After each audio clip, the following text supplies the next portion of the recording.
before we even knew what fermentation was, I was watching this documentary about it, and I forget where, I think it was like somewhere down in Peru. They were talking about this ancient culture that used to, like, the ladies would take these leaves and chew them up and then spit them out into this big jar, and the leaves then would ferment. And it was because they were getting the bacteria and the yeast from in their mouth. So it would only ferment after they had chewed it up and spit it out. Whoa. They didn't know that, like, that was what was happening. Right. But they knew that if they chewed it up and spit it out, this thing would happen, and it would make it taste good, and it would make it, you know, stay edible for longer. Yeah, it's a method of preservation, too. Yeah. Yeah, I guess when people started making wine, you know, it was an accident. Oh, here's juice. Oh, here's wine. Oh, and now it's vinegar. Yeah. I like kombucha, but I was never like, oh, I want to, you know, brew kombucha. If anything, I was like, I want to work in a brewery. Like, I really like beer. Right. And it's so cool how there's so many different types of beer that you can make just by altering what goes in and this little thing that affects the fermentation of it.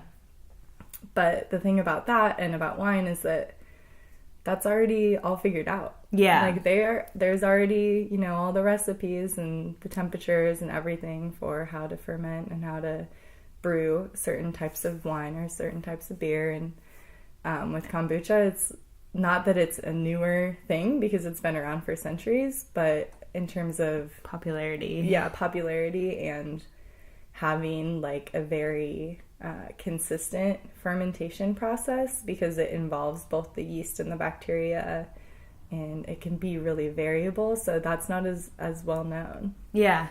And you're, like, on the front lines. Right. And we're not adding in, you know, yeast and bacteria from a plate that we've cultured and we know that it's exactly this and it's exactly that, but we're adding it in from other batches. And if you want to start brewing kombucha, there's two different ways of doing it in terms of getting that starter culture.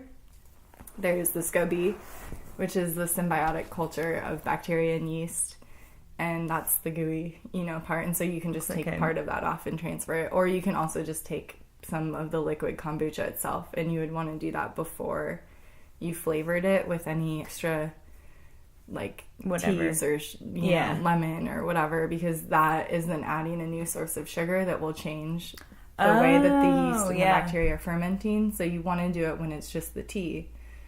But yeah, that liquid itself has the yeast and the bacteria that you need in it. So you could just keep growing off of, like, a plain flavored whatever you get in the grocery store. Yeah. That's wild. And your cultures will change over time depending on your environment, what type of sugar you give them, how much sugar you give them, what temperature they're in.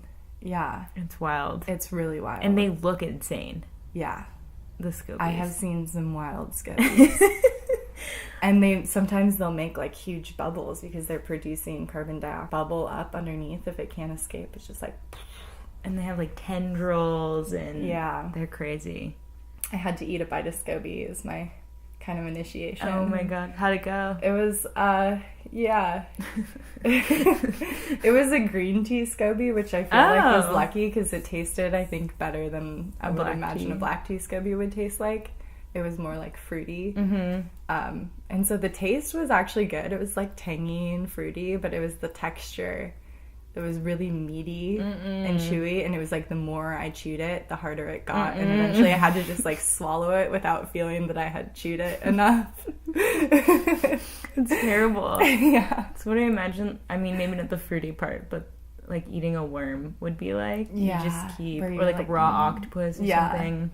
Just not interested. And just knowing, I mean, I guess knowing what I was eating, like, made it both better and worse, because it was like, oh, it's just bacteria and yeast. It's definitely changed my, like, level of what I get grossed out by. Yeah. Touching and drinking and cleaning. Yeah.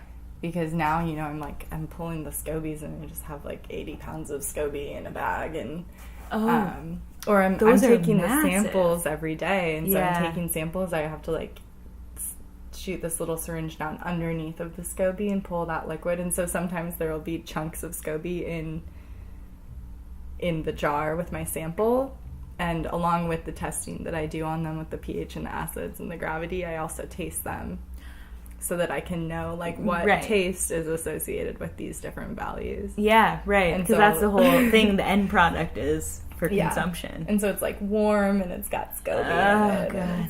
But now I think it's pretty good. Yeah. I guess, at some point, it's like, I guess when you have a kid, you, like, get your gag reflex probably gets a little better. I think so. I can't even imagine, because you got it coming out of both ends. You got to deal with it.